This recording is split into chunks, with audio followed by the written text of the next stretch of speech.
بسم اللہ الرحمن الرحیم۔ السلام علیکم۔ سکون اندر ہے، باہر نہیں۔ پرانے وقتوں کی بات ہے، شہر بغداد میں ایک نوجوان تاجر رہتا تھا جس کا نام فیروز تھا۔ فیروز کے پاس دولت کی کمی نہیں تھی، عزت تھی، ایک خوبصورت گھر تھا، لیکن دل میں سکون نہیں تھا۔ وہ بہت امیر تھا اور اپنی دولت سے بے حد محبت کرتا تھا۔ اس نے کبھی اپنے مال کو اللہ کی راہ میں نہیں دیا تھا۔ ہر رات وہ اپنے بستر پر پلٹتا رہتا، سوچتا کہ زندگی میں کچھ کمی ہے، کچھ ایسا جو اسے مکمل نہ کر رہا ہو، کوئی ایسی بے چینی ہے جو اس کو اندر سے سکون نہیں لینے دے رہی۔ حالانکہ دنیا کی ہر چیز اس کے پاس ہے، فیروز کا دل ہمیشہ بے قرار رہتا، چاہے وہ شام کی چائے کے وقت اپنے باغ میں بیٹھا ہو یا بازار کی رونق میں۔ ایک دن جب وہ دکان پر بیٹھا تھا، اس کے ابا کا ایک پرانا دوست جس نے اسے اپنے ہاتھوں میں پالا ہوا تھا، اس کی دکان پر آیا۔ وہ اسے دیکھ کر بولا، بیٹے، تمہاری آنکھوں میں اداسی ہے۔ عارف نے کہا۔ فیروز حیران رہ گیا، آپ یہ کیسے جان گئے؟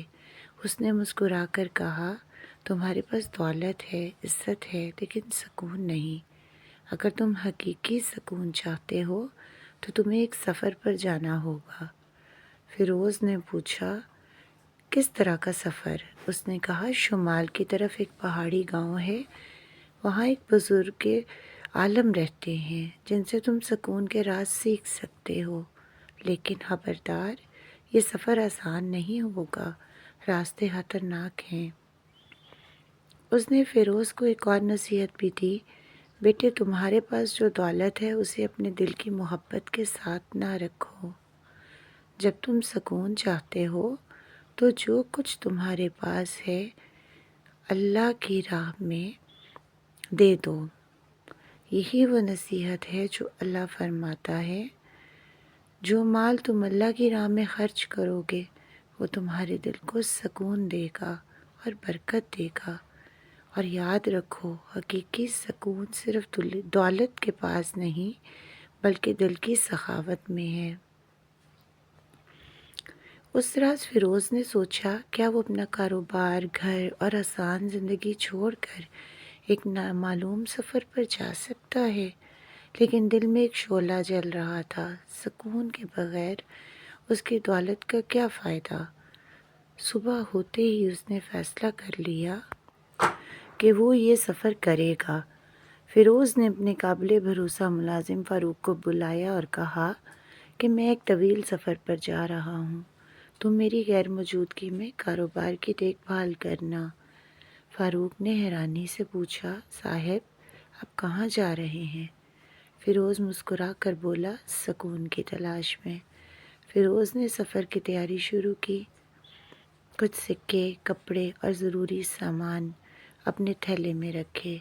اس کی بیوی لیلا بھی بہت پریشان تھی۔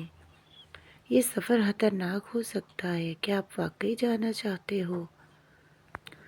فیروز نے اسے تسلی دی، لیلا، اللہ کے سپرد، انشاءاللہ میں جلد واپس آؤں گا اور اس بار دل میں سکون ہوگا۔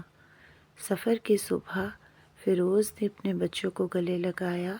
اس کے 7 سالہ بیٹے ریان نے اسے ایک چھوٹا سا پتھر دیا اور کہا، ابو، یہ میرا خاص پتھر ہے، اسے اپنے ساتھ رکھیں، یہ آپ کو میری یاد دلائے گا۔ فیروز نے آنکھیں نم کر کے اسے قبول کر لیا اور گھوڑے پر سوار ہو کر شمال کی طرف روانہ ہوا۔ راستے میں صحرا کی تپتی ریت، آگ برستی دھوپ اور اونچی پہاڑیاں فیروز کے صبر کی آزمائش کر رہی تھیں۔ ایک دن اچانک تیز ہوا اور طوفان آیا، ریت کے ذرات اس کے چہرے پر لگے اور گھوڑا بے قابو ہو گیا۔ فیروز ایک بڑے پتھر کے نیچے پناہ لے کر بیٹھ گیا۔ اس وقت اسے اپنے بیٹے کا دیا ہوا پتھر یاد آیا۔ اسے چوم کر اس نے دل میں حوصلہ پایا۔ طوفان کے بعد فیروز نے دیکھا کہ وہ راستہ بھٹک گیا ہے، چاروں طرف سفید ریت کے ٹیلے ہیں اور کوئی نشان نہیں کہ کس طرف جانا ہے۔ تب اسے ایک قافلے کی آوازیں سنائی دیں، ایک قافلے کے سردار جس کا نام ادریس تھا گھوڑے سے اترا اور پوچھا، تم اکیلے سفر کر رہے ہو نوجوان؟ فیروز نے بتایا کہ وہ سکون کی تلاش میں ہے۔ ادریس اور قافلے کے لوگ اس کے ساتھ رات گزارنے کے لیے رکے۔ آگ کے گرد بیٹھ کر قصے سنائے، رباب بجائی اور غزلیں پڑھی گئیں۔ فیروز نے حیرانی سے محسوس کیا کہ وہ جو سکون اپنے محل میں محسوس نہیں کر پا رہا تھا وہ یہاں صحرا اور اجنبیوں کے درمیان محسوس کر رہا ہے۔ اگلی صبح ادریس نے فیروز کو ایک نقشہ دیا۔ وہ اسے پہاڑوں کے درمیان گاؤں تک لے جائے گا اور خبردار کیا کہ راستہ خطرناک ہے۔ پہاڑوں کی آزمائشیں اور بوڑھے عالم کی نصیحت۔ فیروز نے پہاڑوں کی تنگ راہوں سے گزرتے ہوئے کئی مشکلات کا سامنا کیا۔ ایک دن 3 ڈاکو راستے میں آ گئے اور دولت مانگی، لیکن فیروز نے خوف پر قابو پایا اور کہا، جو کچھ ہے لے لو، میں سکون کی تلاش میں ہوں، دولت سے نہیں۔ ڈاکو سردار نے اسے چھوڑ دیا اور کہا، تمہارے چہرے پر سچائی اور خلوص ہے، شاید تم کامیاب ہو۔ تیسرے دن سخت بارش میں بھیگ کر فیروز ایک چھوٹے سے گھر میں پناہ لے گیا۔ وہاں اسے ایک بوڑھا آدمی ملا جس نے اسے جڑی بوٹیاں دی اور شفا یاب کیا۔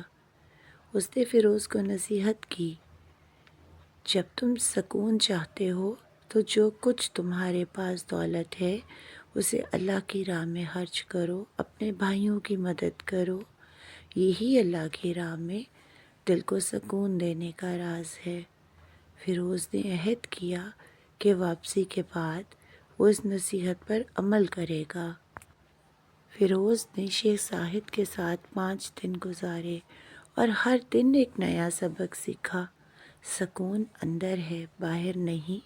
لوگوں میں تلاش نہ کرو، دوسروں کی مدد اور علم بانٹنا سکون ہے۔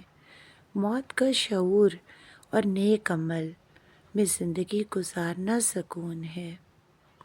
محبت سب سے بڑا سکون ہے۔ خاموشی، خود احتسابی اور دعا میں سکون ملتا ہے۔ چھٹے دن شیخ زاہد نے اسے پہاڑ کی سب سے اونچی چوٹی پر لے جا کر کہا، سکون کا راز تمہیں خود تلاش کرنا پڑے گا۔ اس نے کہا، کیا مطلب؟ مجھے سمجھ نہیں آئی۔ تو انہوں نے کہا، تمہاری زندگی کے خوشی کے لمحے تھے، جو لمحے جن میں تم نے سکون کو محسوس کیا، خوشی کو محسوس کیا، ان کو یاد کرو۔ فیروز نے اپنی زندگی کے خوشی کے لمحات یاد کیے، شادی کا دن، بچوں کی پیدائش، قافلے میں رات گزارنا، بچوں کو قرآن پڑھانا۔ اسے احساس ہوا کہ سکون محبت، نیک عمل، ایمان اور اللہ پر بھروسے میں ہے۔ واپسی اور دولت بانٹنے کا سکون۔ واپس بغداد پہنچنے کے بعد فیروز نے اپنی زندگی بدل دی۔ سب سے پہلے اس نے اپنی دولت کو اللہ کی راہ میں دینا شروع کیا، ضرورت مندوں کی مدد کی، غربا کو کھانا دیا، ہر دن اپنے خاندان کے ساتھ سکون میں گزارتا۔ لوگ اس کی سخاوت پر خوش ہوئے اور دعائیں دینے لگے۔ فیروز نے جان لیا کہ حقیقی سکون صرف مال کے پاس نہیں بلکہ اسے دوسروں کی بھلائی کے لیے خرچ کرنے میں ہے۔ ایک دن جب اس کا بیٹا ریان بیمار ہوا، فیروز نے شیخ زاہد کا دیا ہوا چھوٹا سا باکس کھولا جس میں ایک پتہ اور پیغام تھا، جب امید ٹوٹ جائے تب بھی اللہ پر بھروسہ کرنا ہی سکون ہے۔ فیروز نے دعاؤں اور ایمان کے ساتھ اپنے بیٹے کو شفا یاب کیا۔ اب وہ جان چکا تھا کہ سکون دولت، مکان یا چیزوں میں نہیں بلکہ محبت، نیکی، ایمان، دوسروں کی مدد اور اللہ کے راستے میں سخاوت میں ہے۔ اگر آپ کو یہ کہانی اچھی لگی ہو تو اپنے رائے کا اظہار کمنٹ میں ضرور کیجیے گا۔ اللہ پاک ہم سب کا حامی و ناصر ہو، آمین ثم آمین۔